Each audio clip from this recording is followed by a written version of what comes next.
जय श्रीमन नारायण। चलिए, मेरे YouTube चैनल में आपका स्वागत है।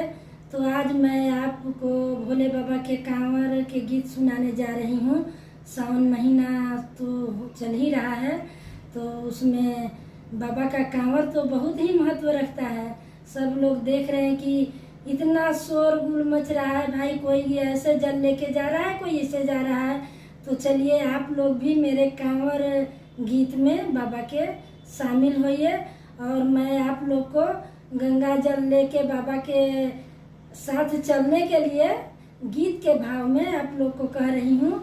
और आप मेरे गीत को सुनिएगा, लाइक कीजिएगा, पसंद आए तो आप शेयर कीजिएगा सबसे, और सब्सक्राइब भी मेरे चैनल को कीजिएगा और कमेंट भी कीजिएगा।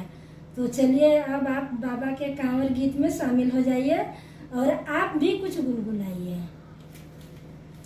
बोल बम बोल बम बोल बम बोल बम बोल